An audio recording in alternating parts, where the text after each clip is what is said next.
she put together kind of a whole network of alternative practitioners. She had somebody doing crystals, she had a prayer group, you know, on and on. And I was the only practitioner she actually saw in person. And so we worked together shamanically for 9 months. And she did really, really, really well. But it was pancreatic cancer. And so when she sort of collapsed and started the dying process, I sat with her partner and we sat vigil for a week. Mm-hmm. And it was an amazing week. And I thought, well, doesn't everybody do this? I mean, it seems like the logical thing to do when somebody is dying. You sit there, you honor them, right? Mm-hmm. And as I told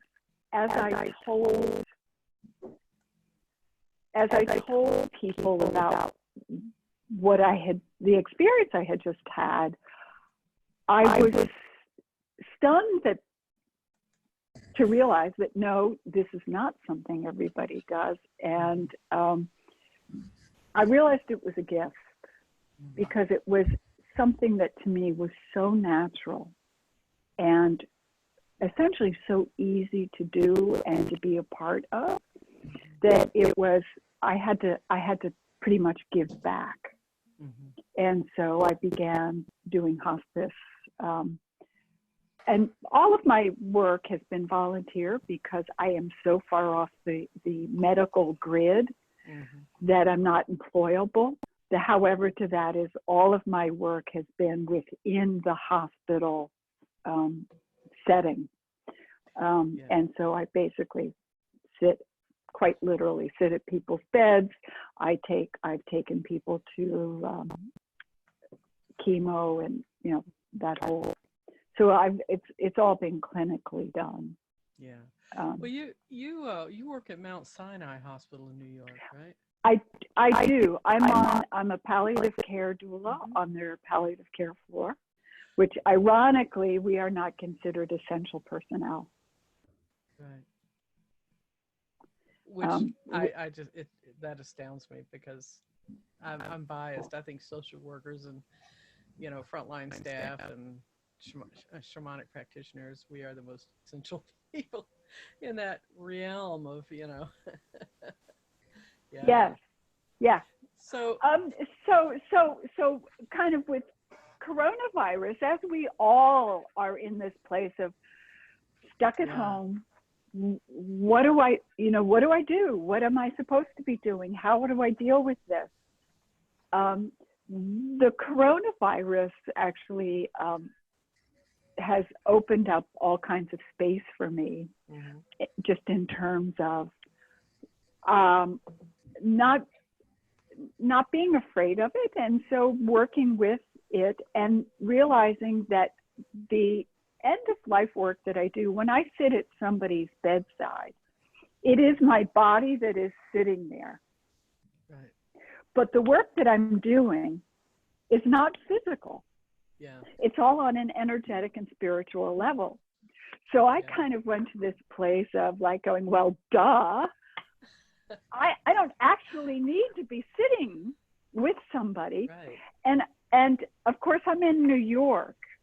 So, and I'm quite addicted to the governor, his daily press briefings, and he goes through the numbers. And so as I watched the numbers, the sheer numbers of people who were dying, and understanding and knowing what that process is like in a hospital, and understanding that these people were very much alone.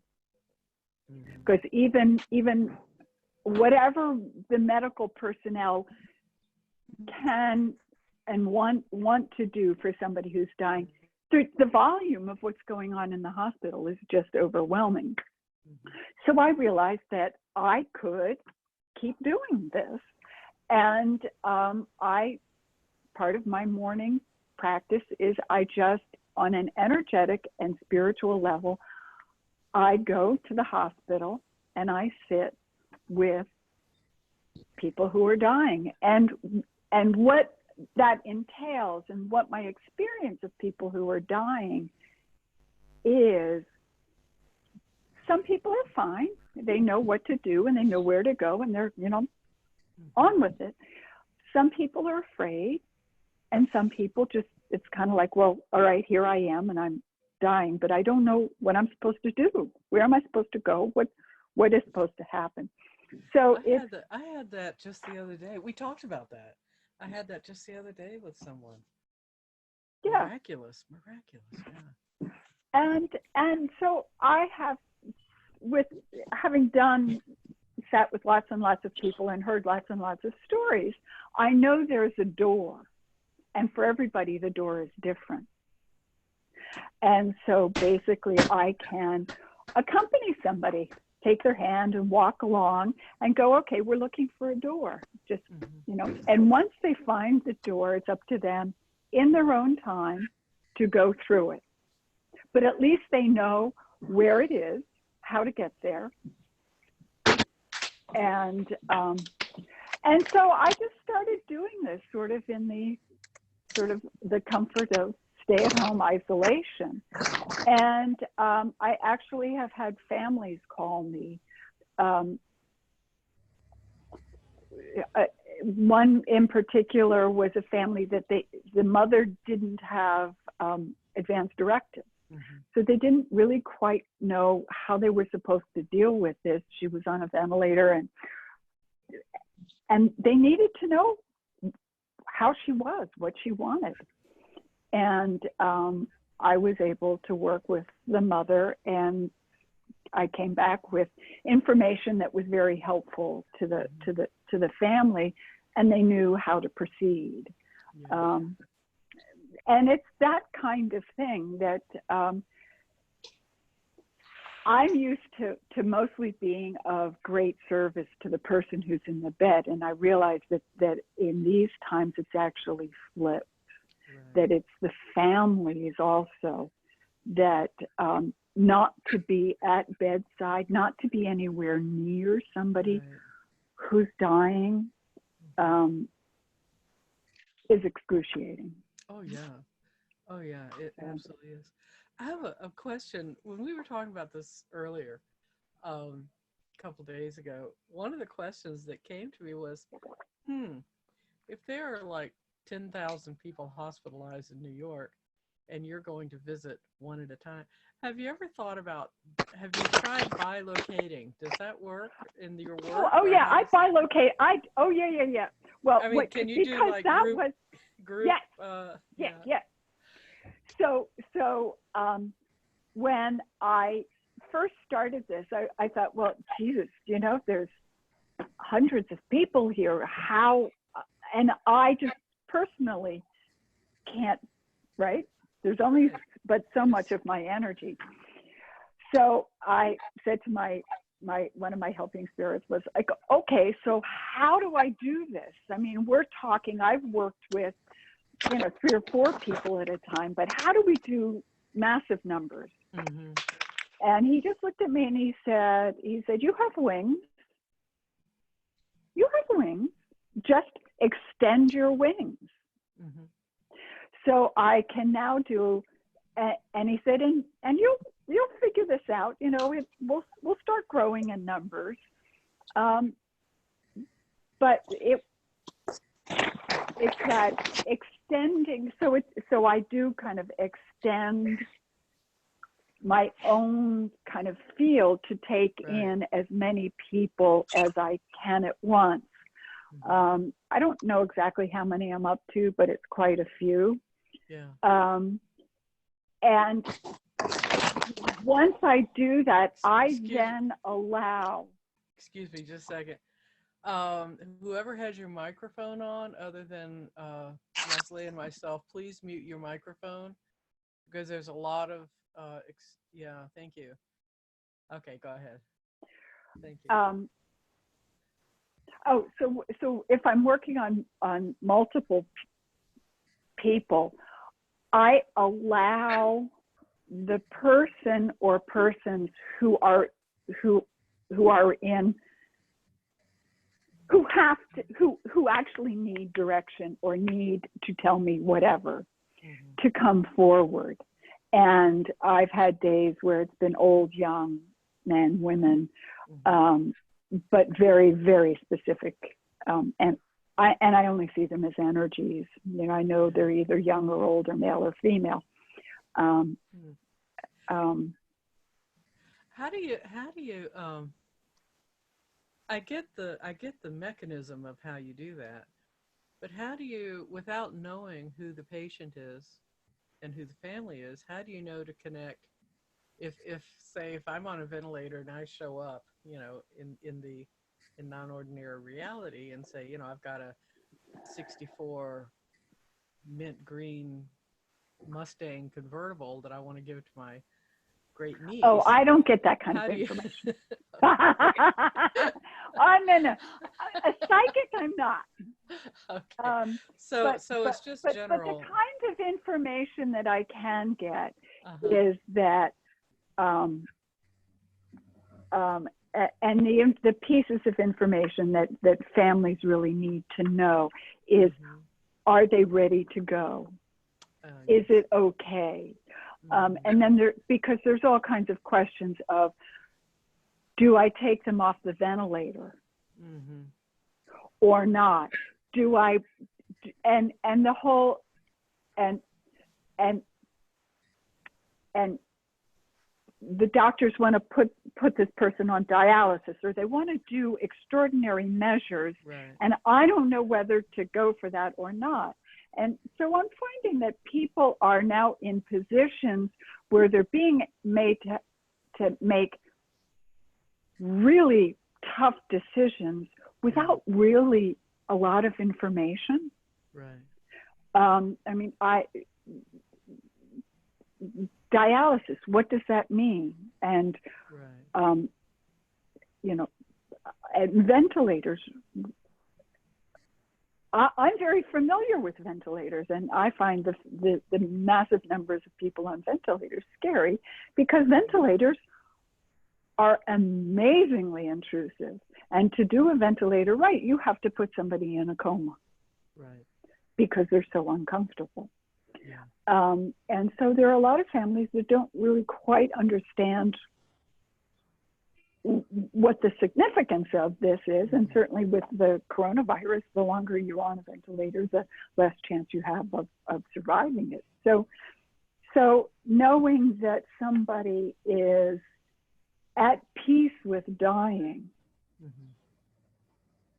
and actually relieved to be on that pathway allows families to, like, take them off ventilators or not put them on dialysis, and allows them to let go, which is what is so hard with this, is because most families don't have a long period of time to reconcile that their loved one is A, sick, and B, now dying. Yeah, sometimes it's sudden, and they have absolutely no time. How do families contact you, or how do you connect with that? How do you know who to go see? You know? Families call me. It's kind of been a word of mouth thing. I've done several people long distance, and they have kind of spread the word. So I'm just, at this point, I'm trying to get the word back out there that I'm doing this, so that,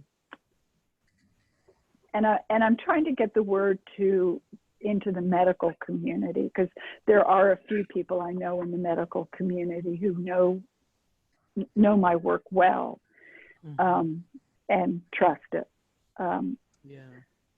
Because it's a stretch. You have a pretty impressive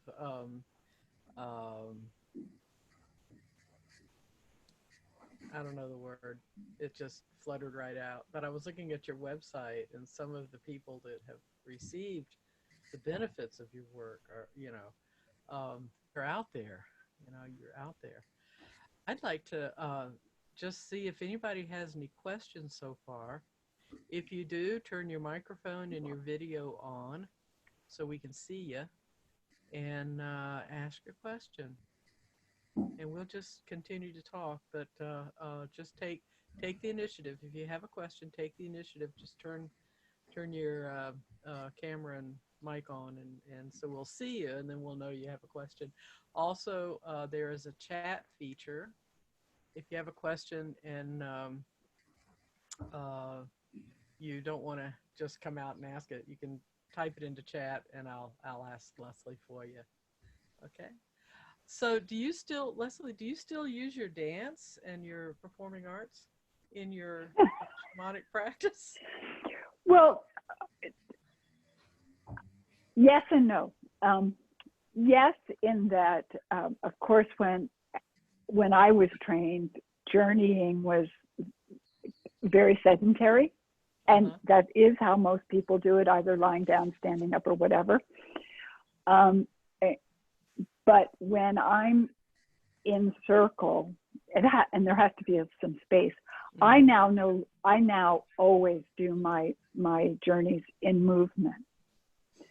And one of the things that I have realized is that being a dancer, my vessel is my body, and it moves, and that's how I do it. So in that respect, that's one of the ways. The other way is that dance has just made me who I am. It's the kind of the curiosity, the curly thinking, I have a very sort of whimsical perspective of the world that has been cultivated through dance. The imagination. Dance is also very ethereal. It's what allows me to bilocate. It allows me to, do all those kind of woo-woo-y things, and yet stay very present. Right.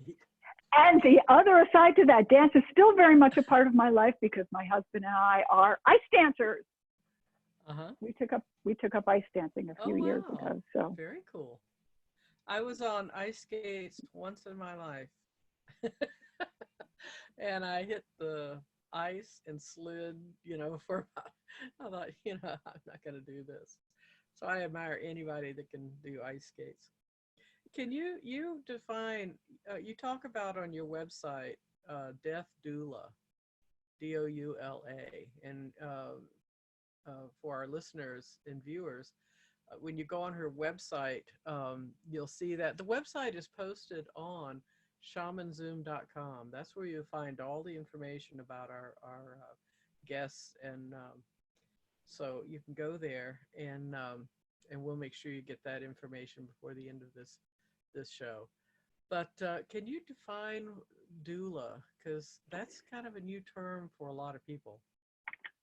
So doula, the term actually came from birthing. So and that's how it's been generally known. Doula means companion. So it's a birthing doula is somebody who is there for a woman during the birthing process.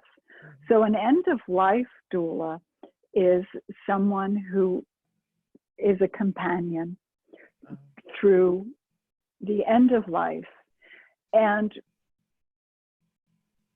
one of the things that I find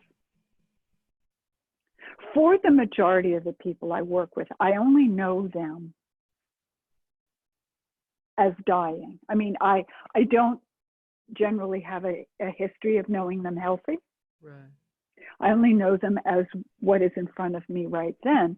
And so I have no expectation of who they should be, who they could be, or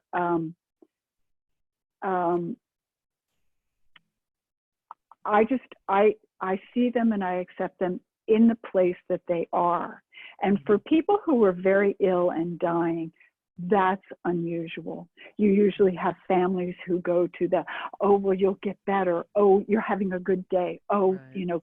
Don't be upset. Don't be discouraged. Don't, this will get, And for me, if somebody I'm working with is having a really bad day, I will sit and cry with them. I will sit and be scared with them. They are where they are. And that becomes, I think, a treasure for people of, I am just this presence. And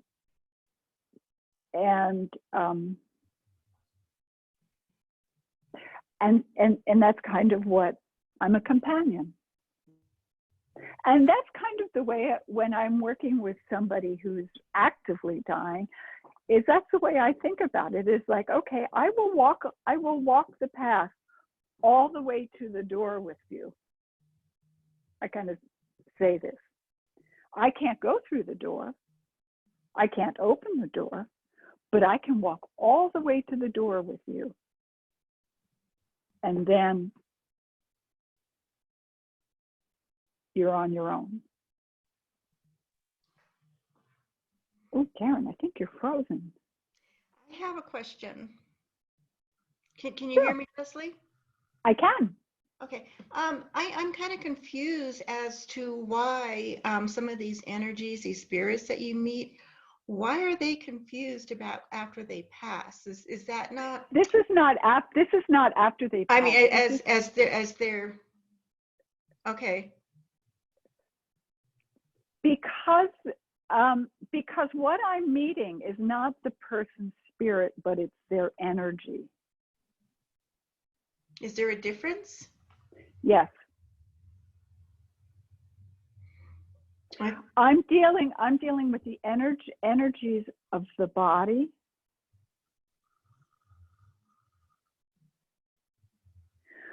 So there are various levels, right? And you've got spirit that's top, and then levels down. So the levels closer to the body is what is still kind of hanging on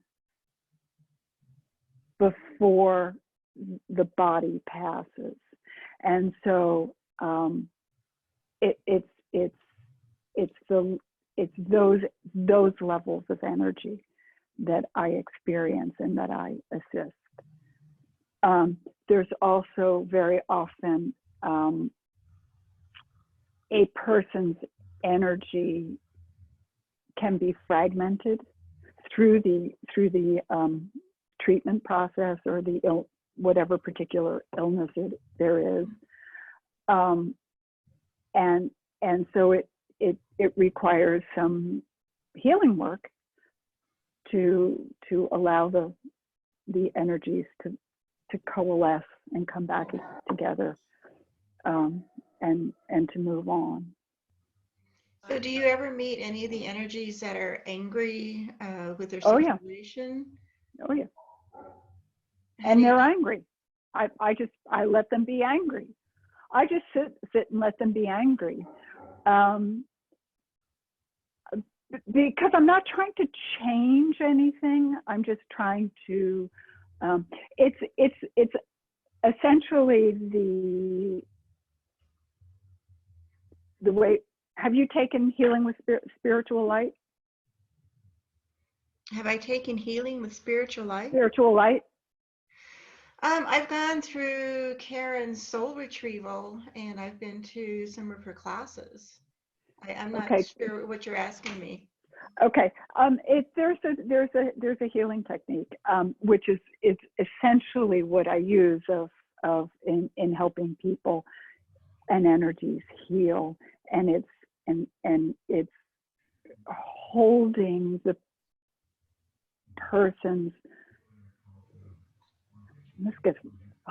person's divine energy and allowing all of the other energies that constitute that person to come back together and then to pass over. Does that make sense? I'll probably get clarification from Karen because I am a little confused. Well, on Sandra's, and this is for everybody else too, on Sandra's website, she has an article about healing with spiritual light.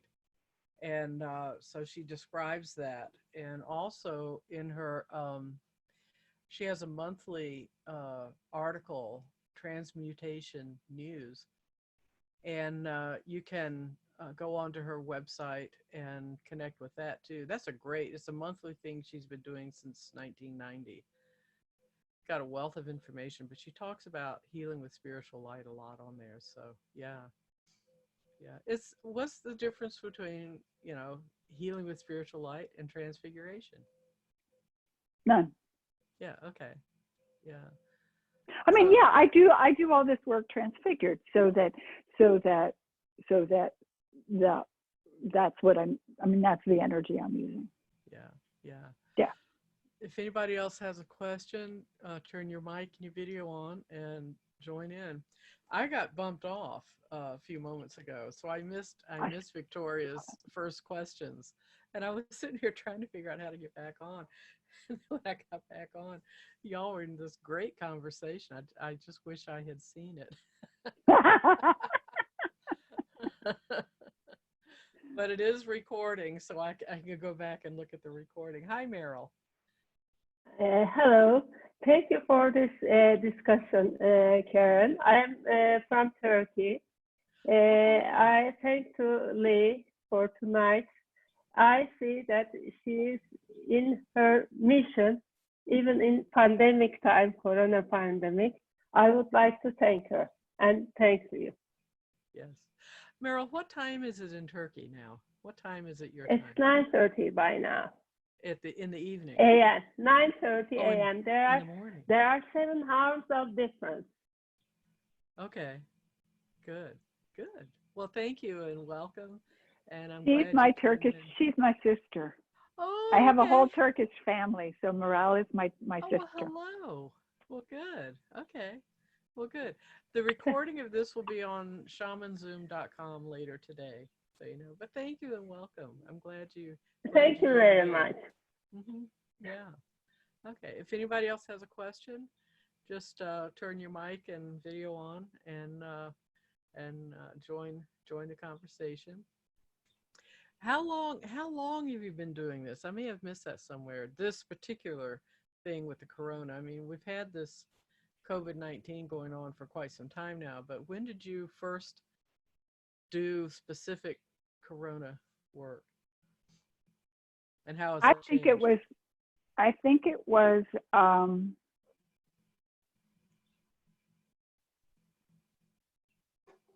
3 or 4 weeks ago. Mm-hmm. The first part, we've been in isolation 7 weeks. Mm-hmm. The first couple of weeks, I was still busily processing my own mother's death, right? Which was interesting unto itself. But bless coronavirus, I had the time and the space to do it. And it was once I came out of that, I was like, okay, now what? And I was able to focus on other things. So I've been at it over a month, mm-hmm. and it keeps growing and changing in divine ways, because I started just kind of working with the virus, and I happened to be talking. I checked in with our friend Jacques. We have a mutual friend in Nebraska. And I checked in with Jacques to make sure he was okay. And he was talking about working with the virus. And it turned out what we were doing and what we were seeing were very similar.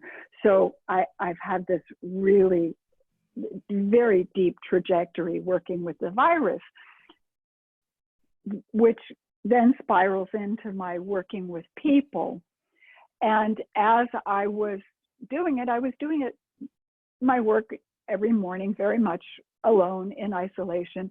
And I was checking in with a friend of mine who's a music thanatologist, which means she plays music at the end of life for people, but there's a whole art and science about it.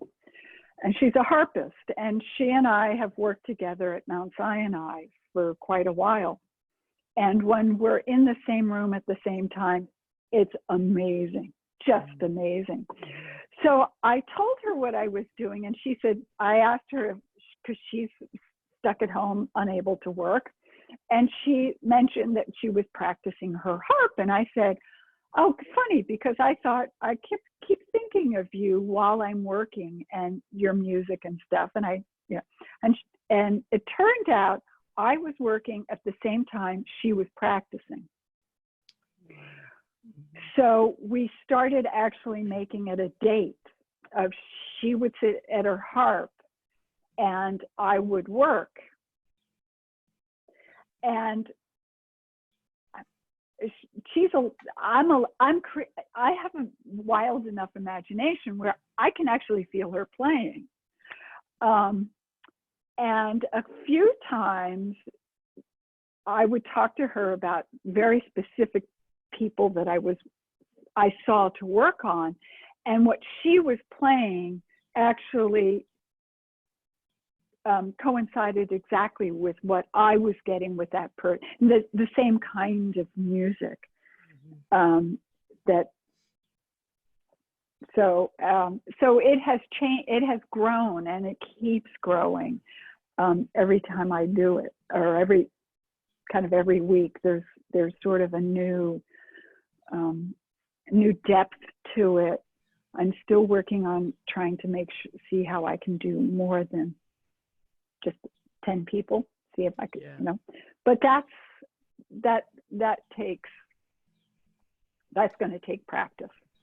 I know there are practitioners who are listening to this now, but also will be seeing this later on, who might resonate with the work that you're doing. How would you recommend the people that are skilled with death and dying and skilled with psychopomp work, how would you recommend they get started, or they move into this kind of work that you're doing with corona patients? Or would you? They could call me. Okay. I don't know that I don't have a one size fits all answer to that. Again, with practitioners, it's basic transfiguration, healing with spiritual light work. However, to that is, you're not trying to fix anything. Right. You're just trying to allow a process. And so it's kind of that holding in that, like, the process of that person and allowing them to move forward. Yeah, like you were saying earlier, the concept of companionship, just being with someone, witnessing their process. Yeah. So yeah, go ahead. No, witnessing is the word I use a lot of just being there to. I know I'm probably speaking to the choir on this, but that's not the time to try to convert anybody to anybody, and it's not a time to, work on healing issues or whatever. It's just holding the space. I am so careful when I actually, prior to isolation, I am so careful about the words I use. And so very often I'll just stand at the end of the bed, and I tend to do something with my hands so that I have a solid focus on holding the energy. So it's, it's usually, and very astute people will notice that. And every once in a while I'll get so what are you doing? And I'll go, just meditating. And it's only when I get very pointed questions that I will answer and we'll talk about shamanism. But usually, you're right, it's not. And on that, it's not the time to bring up something new to somebody. but one of the things, as a doula, I'll walk into a hospital room and look to see what kind of books are sitting anywhere. Mm-hmm. And, you know, if there's a Bible sitting there, I will adjust anything I say that way. Or at Mount Sinai, they have televisions with music stations on them. And so if it's a Christian or gospel, I know what some of what my parameters are and how to be. Right. And that's true of any tradition. I mean, if you walk into a room of a druid, it helps to know some of the druid, you know, pathway. That's true with any tradition. But absolutely. Yeah. Oh yeah, if I walk into a room where the bed is facing east, if I knew what east was, I know that that's probably, you know, most likely that would be Islamic.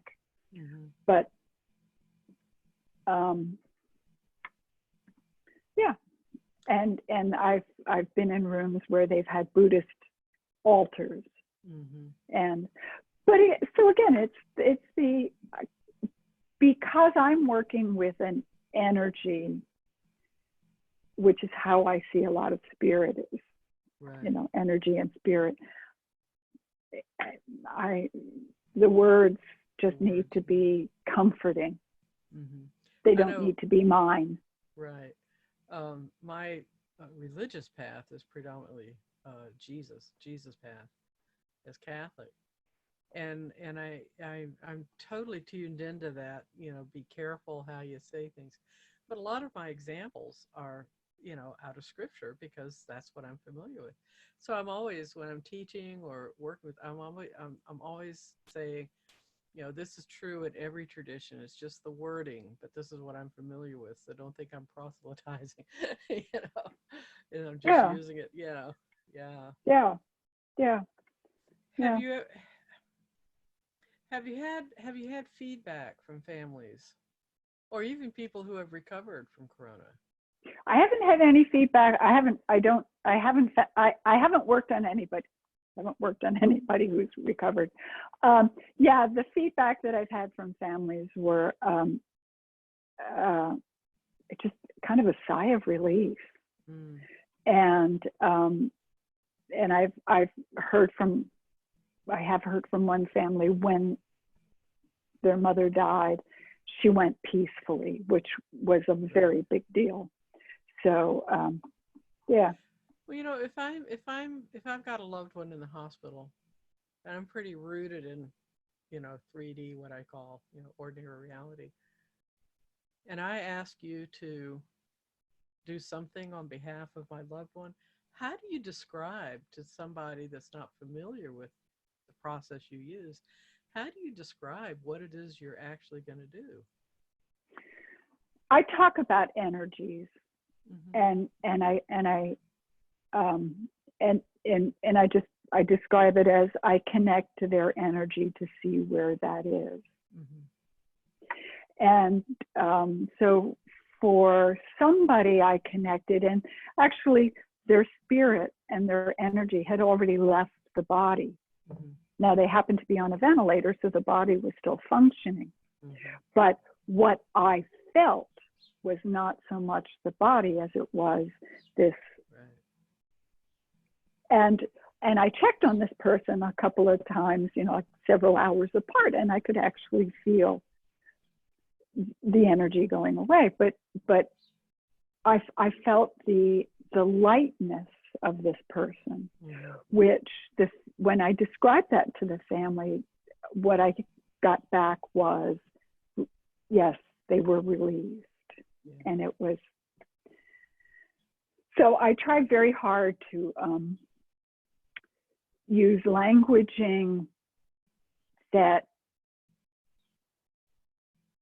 it's not always easy for me to describe. Right. And I go ahead. Okay. We were talking last night. We were celebrating a friend of ours' 80th birthday.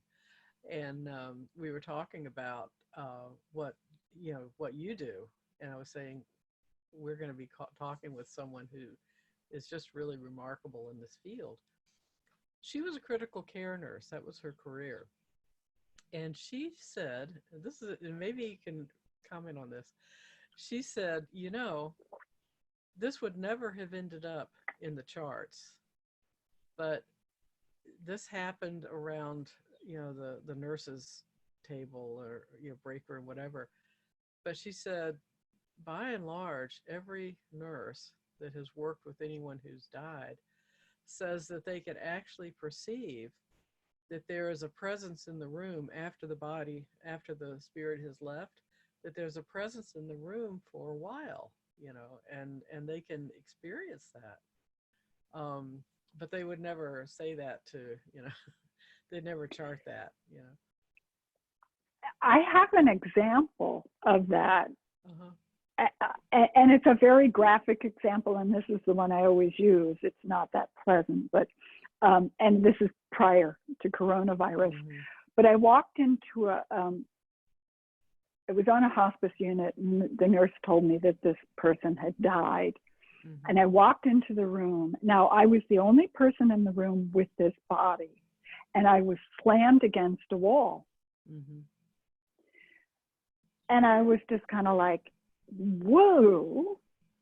And the energy in the room was just really angry. Mm-hmm. So I made my fond farewell, you know, Godspeed, let me get out of here. And I went to the nurse and I said, what was this man's story? And she said, oh, he was so difficult and so angry. Oh. And I was like, well, he still is. Mm-hmm. Because it was,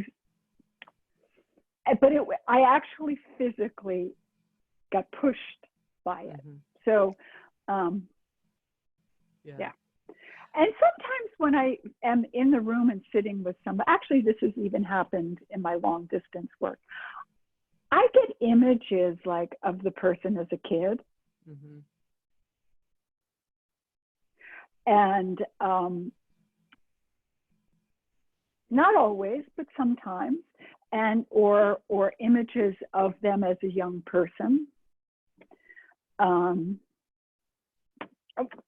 One of my own personal stories about a few days before my father died, I had a dream, and I saw this person, this young man. My father's a very young man, come to me and say, I'm okay, not to worry, I'm okay. Mm-hmm. Now, I had never seen my father, obviously never seen my father as a very young man. Mm-hmm. Going through his papers, I came upon his a photograph of the army took of him. And it was the young man that came to me. Wow.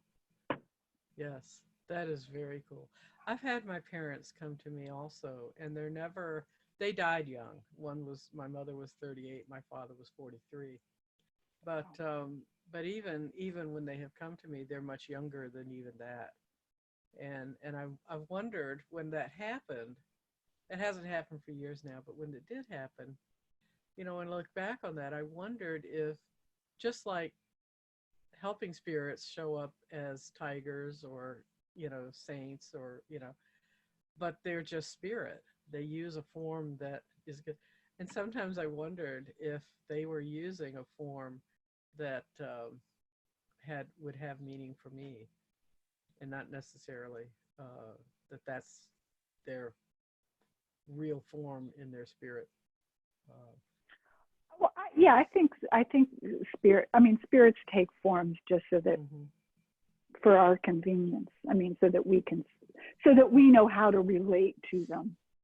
Mm-hmm. Yeah. And that is how we relate. Yeah. Okay. If anybody has a question, you can either type it in the chat or pop on with your video and microphone and join the conversation. And I'm looking at the names of the people that are actually on today, and I recognize a few of them. So, but there's some I don't. But Anyway, is there anything that I you just, wanted to? I also have to say, Karen, that Alma Yes. is calling in from Honduras. Oh, buenos dias, Alma. Yeah, very cool. Is there any question that you wanted to answer that I didn't ask? Oh.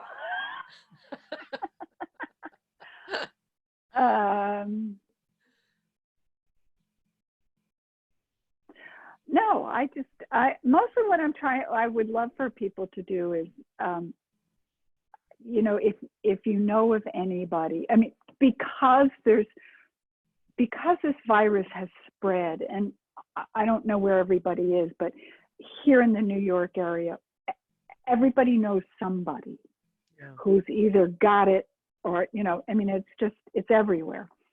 So if you know somebody who is in need, give them my phone number, I will happily do it. I'm doing it all pro bono. It's my service to the universe. I would just like the word out there. You can link Leslie's website from shamanzoom.com. What is your website? I'm trying to remember it, but yeah, Healing Through the End of Life.com. Wait a minute.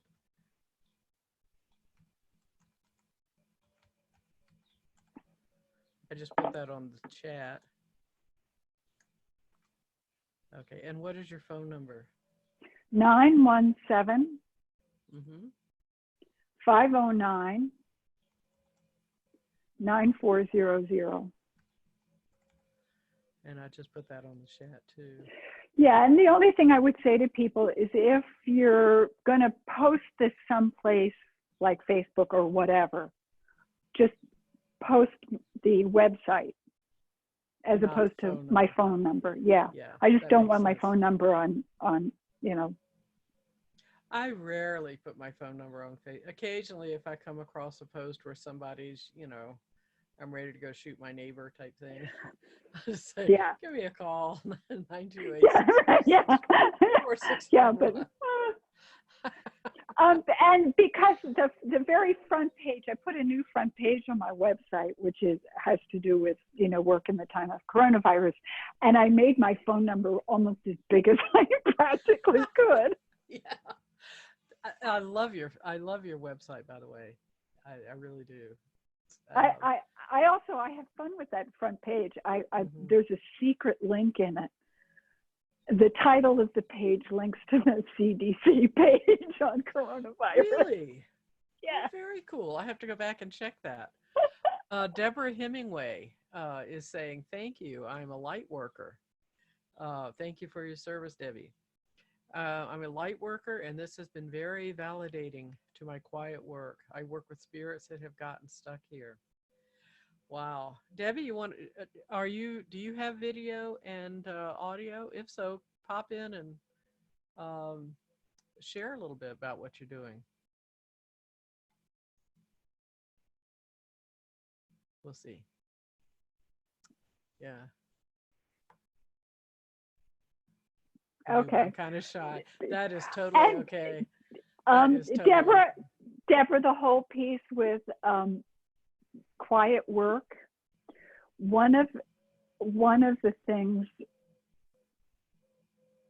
about me it's sort of difficult for me to even like do this call because I'm off in a corner doing what I do, and I just do it. And I don't necessarily talk about it. I've had to have people actually like all but, you know, do a tooth extraction to get me to, and yet I'm part of several shamanic circles, and I listen to all the great things that people do, and they're teaching and they're writing and I'm off in my little corner doing what I do. And And I realize that there are probably a lot of people that are off in their little space, and I don't mean to diminish that. They're in their sacred space that do what they do, and they just very quietly go off and do what they do. And brava. And Sandra Ingerman, in several of her workshops, she will do this. She had she was journeying one time, and her helping spirit showed her what she called the Chamber of Lights. And so she recreated her experience in the journey. She recreated it for groups. And basically, in her journey, she was taken to a doorway that was watched over by two guardian spirits. And they opened the door, and then she went in. So the way she does the workshop is to recreate the sense of stillness and the sense of moving into non-ordinary reality. She had us blindfolded, and then some assistants would take us to the door where we were saged and jingled with Sarah Dole's fairy bells. Sarah Dole's going to be on in a few weeks. And then we went into this chamber. We went into the room and sat, and then the journey was to envision and get in touch with the vast amount of people who are light workers and practitioners, movers in the multiple realms, doing their work. And when we observed this, most of the people were quietly doing the work that they do, benefiting all of the planet and all of creation, but are unsung. And they just quietly do their work with integrity and commitment. It is an extraordinary. If you want to do a journey, and I'm speaking with all of this, if you want to do a really neat journey to the Chamber of Lights and ask your helping spirits to show you the chamber and just be there for a while and join with all those other people who are doing incredible work. I really believe that what's holding everything together are the quiet practitioners who are doing the work. That's why I'm doing this series, because I want to find people that are unsung but are doing amazing things, so that we can celebrate that and really feel resonant with the work that's being done, because that not only helps the person that is a guest or coming on, but it also helps us, because it affirms that yes, we are validated and we are doing incredible work on behalf of the planet and holding things together. Let's see, Stephanie is saying, have you noticed any difference between persons dying from corona? And that's a really good question, Stephanie. Yeah. Yes. And I actually hadn't thought about it, but yes. My experience of people dying with coronavirus is they're less, how do I say this? They're less resistant to leaving. Mm-hmm. There's less confusion, there's less upset. It's like their hold on this life is really tenuous by the time they come to die. Mm-hmm. So the passing is almost easier, as it were. Yeah.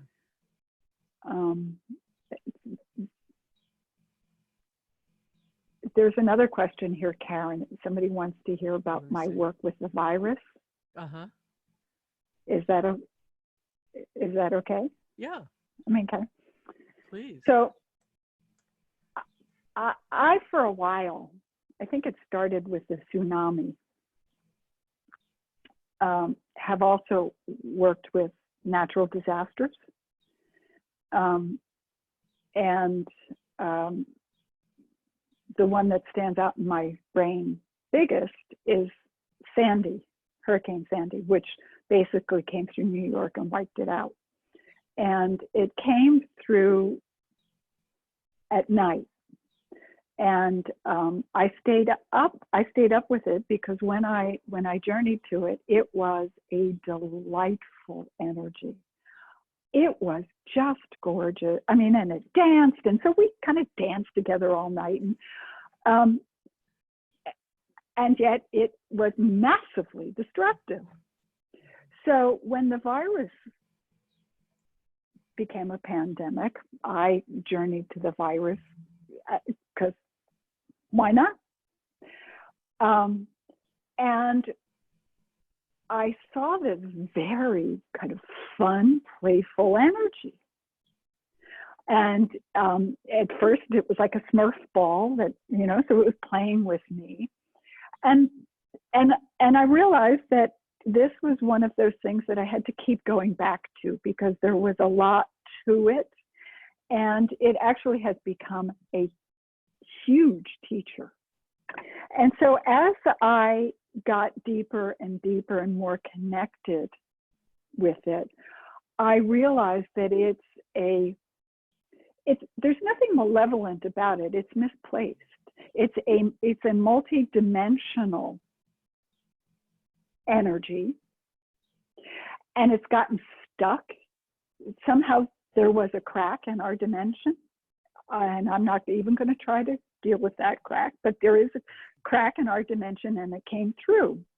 And so now it's kind of bouncing around our dimension, trying to figure out how to leave. And so in my conversations with our friend Jacques is a microbiologist, researcher, PhD, right? So he's very physical realm anchored. And so he kind of keeps me, so I have all of these wild images, and he sort of puts it in the science. And one of the things that he and I both have seen is this multidimensionality of it. It's like a fractal. And I'm not going to go into the science of fractals, but look it up on Wikipedia. And so I see it as this multi-dimensional stained glass window. So think, and the latest one that has come to me is Notre Dame, the big round. And if you think about that one, it's burned, you know, Notre Dame burned. So it's this fractal, and the fractal itself, the way I see it, has kind of split. It's fragmented, which is why it can't get out of this dimension, is because it's, and so when I spend time with it, I go and I ask. It's taught me lots of things. It's taught me about fluidity. We've danced. It's taught me courage. But what I do is I hold the space. I see it in its entirety, all the pieces back together.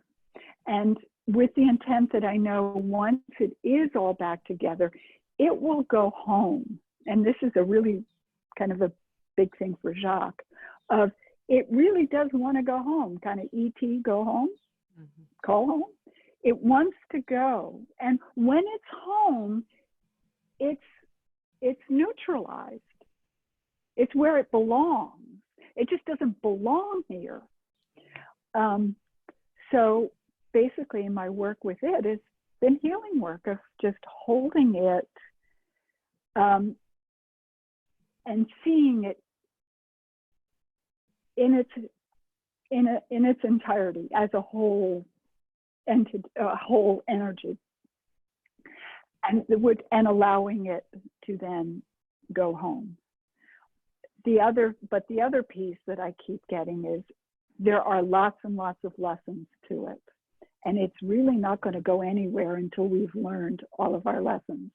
That And was my next question, because a lot of practitioners out there are getting that there's something that Corona is trying to teach us, and that there's having it in this day and age, like Sandy says, it's no mystery that it's a respiratory illness on a planet that is losing its ability to breathe, you know.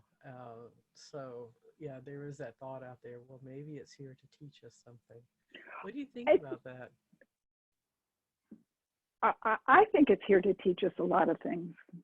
I mean, yeah, and I think it, you know, the lessons go from global down to very personal, just in terms of teaching us compassion, empathy.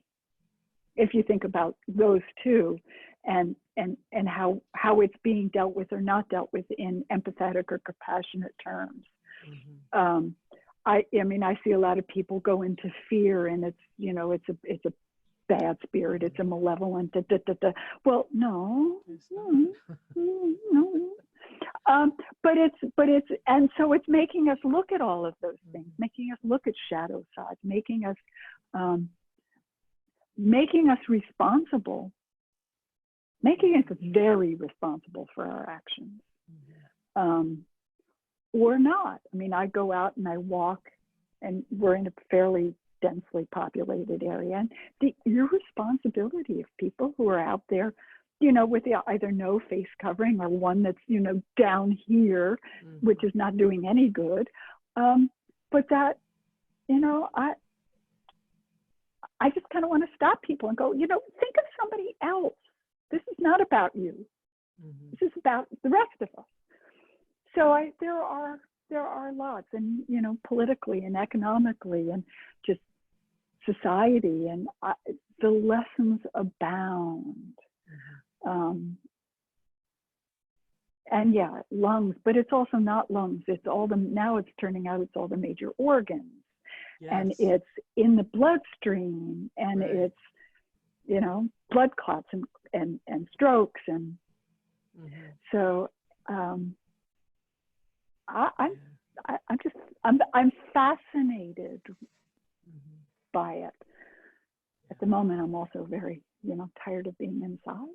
But I very am fortunate to live in a region where I can get out and within 10 minutes be in a place where nobody, you know, I'm very fortunate that way. Being in New York would just do me in, I have a feeling. You know, but yeah, we're hopeful to get out. Charles, my husband, is a mushroom forager, and so we're hoping to get out into the woods tomorrow. But we have to find places that are open, because a lot of our state is closed down. You can't even. Yeah. So, is there anything else you would like to add? Politician. Okay, I'm looking at. Yes, we are. I'm going to read this because people that are looking later on. There are a couple comments. Shane Bailey was saying that the lesson aspect really resonates with that person, and Deborah is saying it is a huge teacher. Shane is saying, yes, we are seeing politicians, for example, here in Australia. Welcome from Australia. Working together, and shifts in the way they use power, and people recognizing things about the environment. It almost seems metaphor for the earth and its needs. You know, Shane, I think you have really spoken a truth there. I really do. Thank you for that comment, because it's so true. What do you think, Leslie? I do. Yeah. Absolutely. Absolutely. I mean, it's,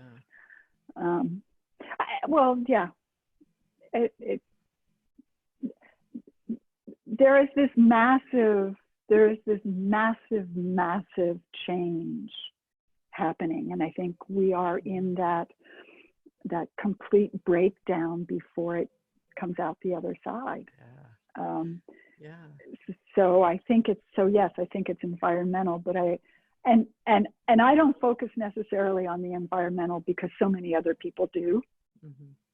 I mean, it's sort of, Right. and I've sort of kind of tending to watch some of the other to see the more well, not political, but the one that I really want to watch change is the sense of compassion and empathy, Yes. which just so disturbs me. You know, you want to hear my theory? Sure. Okay. It was okay to say no, by the way. But I really think we're in a new paradigm. Oh, And absolutely. the new paradigm is one of oneness and transparency. And what this virus has brought through, I'm seeing a lot of mantras. We are in this together. You know, people are starting to recognize, and it took this virus for a lot of us but we're starting to recognize that yes, we are in this together.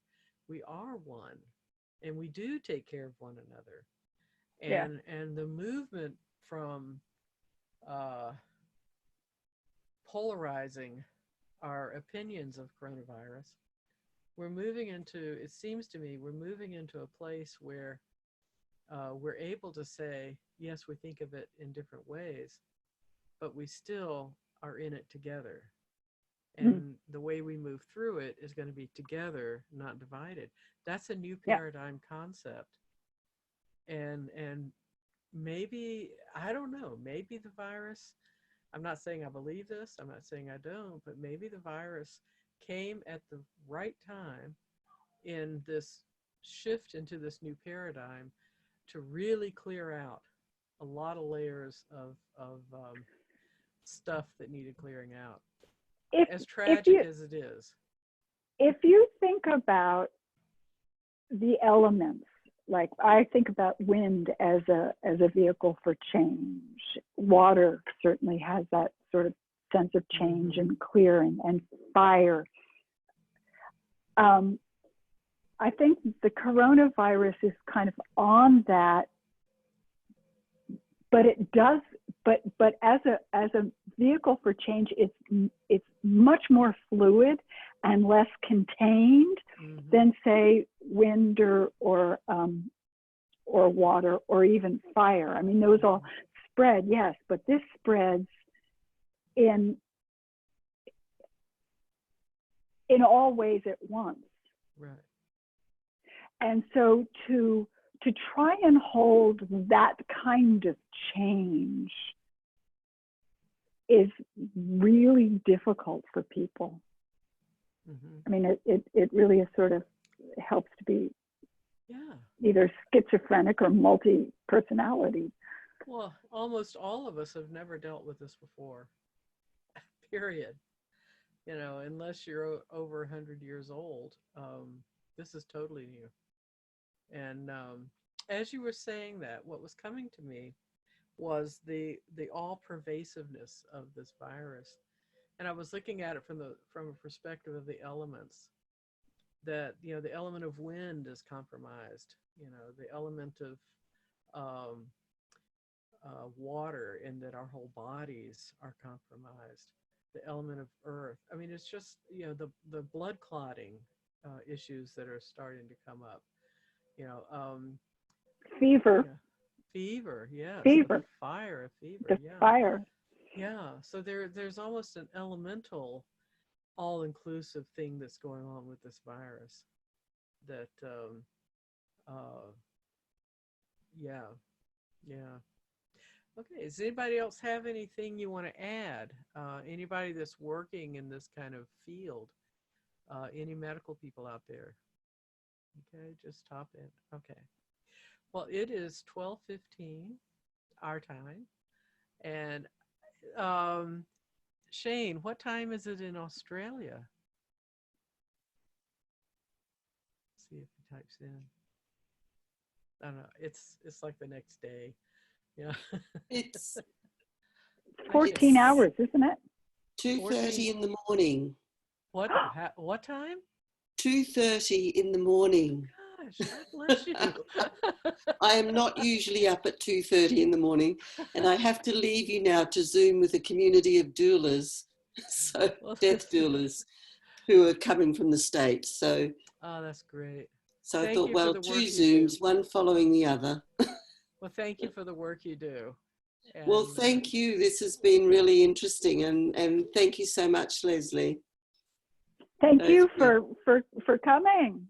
Oh, yes. my 2:30 in pleasure. the morning. Oh, Are you going to go back to bed after this, or are you? no, she has Well, another. After I've your got next another meeting. Zoom session, and then I'm going. So I should be ready to back to bed by about 4:30. Oh my goodness. And then the grandchildren are coming. Oh Lord.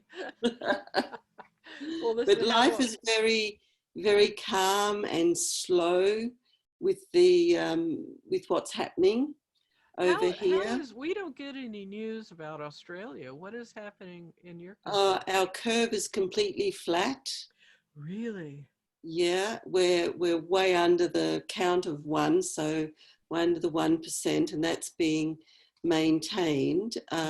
We're locked down, so all our borders are closed, and we're closed out into our regions now. Like, for instance, I can't go to where my son is, and he's about Right. a 2.5 hour drive away. What part of Australia are you in? Western Australia. Oh, okay, yeah, that's a On the huge west territory. coast, so Mm-hmm.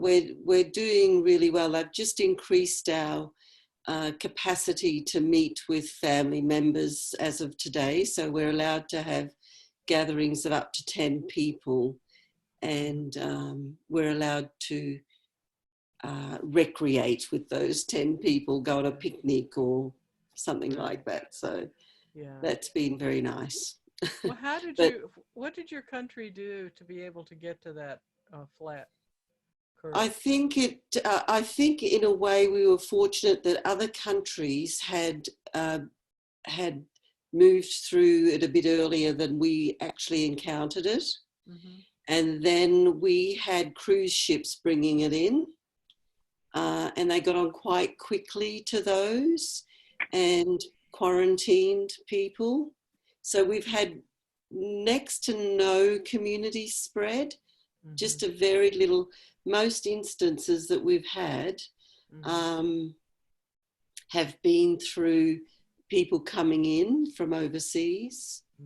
And so they've managed to quarantine quite quickly and prevent the community spread. So they're still watching, monitoring, really things are quite tight still. But I think because we could see the experience of what was happening in Europe and in America, that we were able to move a little faster. And our politicians from the very beginning, strangely, worked together and moved very quickly. Just a very small moment initially, there was resistance to work with the medical profession and really use those as experts. But very quickly they let that go and really worked with them. They put in a lot of economic support for people who are not in employment because of this. They've even increased they've doubled the social welfare payment for job seekers. So they've really moved quickly, and it's been heartening to see those changes. And we hope that some of those changes, particularly they're working together and letting go of that power play, hopefully that can be something maintained. What an opportunity. Wow. Yeah. Yeah. Thank you for sharing that. Well, thank you. We think of you all over there, and we've had, I think we're up to about only 6,000 cases in Australia. Wow. And the death rate is, I think less than 1,000, much less than 1,000. We're starting in Kingman, Arizona. We're starting our first peak. And we went from, I think there was like 20 a week ago.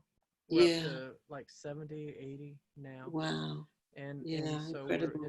we're just now, getting it in this part of the country. But yeah. Well, thank you. My pleasure. Thank you all. Yeah. Anything you want to add, Leslie, before we cut off? This has been a great conversation. Yeah. Oh, wait a minute. Annette had a thing. Annette, you want to pop on and share that? Oh, she doesn't have her microphone on. Annette said she has a friend that was in isolation for 14 days after she returned home to Australia. She visited her family from the window of the hotel she was isolated in. Yeah, everybody who comes in has to isolate, even if they come in from from one of the other states, which you can't do now. For a while. Y'all had Tom Hanks. We did, yes. Thank you for that. We actually have an island off the coast, a resort island that's used for quarantine as well. Yeah, off Western Australia. Wow. So a friend of mine in Australia told me that the quarantine, the government puts people up in a 5-star hotel. Yes. And they've started doing it with our vulnerable homeless as well. Yeah. Oh, that's great. And seeing a lot of changes, positive changes for them through just being off the street. Yeah. Yeah. Wow. So many stories. Yeah. Leslie, thank you very, very much for taking the time, like I said, at very short notice, to be here. And thank you for the work that you do on behalf of those who are crossing over and are contemplating that process. You can reach Leslie on her website, and that website, there's a direct link from shamanzoom.com. When you go onto Shaman Zoom on the right, it says links. And everybody that I'm having a conversation with will have their link. If they have a web page, they'll have their link on there. And if you know anybody that you would think would really like to have a conversation, please let me know, or let them know to contact me. I am Karen at spiritdrum.org. You can link my email and my website, spiritdrum.org, directly from Shaman Zoom. There are recordings of other conversations I've had, so just feel welcome to check that out. And thank you for being here. Thank you, Leslie. You are absolutely a gem. Thank you. I appreciate you so much. Karen, when's the recording going to be up? Do you know? I'm going to work on that right now. It takes a long time. It records to the cloud, whatever. And so it takes a time for it to process, to convert it into something that I can use. And then I have to upload it to YouTube, and that takes quite a while. So I'm going to get started on it as soon as I hang up. And so I should have it on there by this afternoon. Okay, good. Thank you. I'm going to send it out. Yeah, and to folks on my mailing list who didn't get here. Yeah, use it however you can and however you wish. Okay, thank you very much. Thank you. Thank you, everyone, for coming from all parts of the world. Gracias, Alma. Yes, I could not translate her comment. Let me find it. Gracias, Leslie, por ser tan. I can't. Do you speak Spanish? I do. Can you translate that? I don't even see it. It says, gracias, Leslie, por ser tan comprometida. Oh, I see it. Gracias. Okay. Por ser tan comprometido con tu trabajo. Thank you for being so dedicated to your work. And now you can't really call it work. It's devotion. Oh, I like that. Thank you, Alma. Alma, gracias. No sé si, is she still on? Yes. Can you tell Karen? Gracias, Alma. Sí. No, de nada. Un abrazo. Gracias a ti. Un besote a ti. Pero no lo pensaba, no podría pensarlo como una devoción. Entonces, Eso sí, tengo que pensar mucho en eso. Gracias. Okay, listen, everybody, have a wonderful, wonderful day. Stay safe. Wear your masks. Use your gloves. Wash your hands. Pray for all of us and do the work you're doing because it is brilliant. Y'all take care. Thank you, Leslie. Thank you. Thank you, Karen. Thank you all for coming. Live long and prosper. Bye-bye. Bye-bye.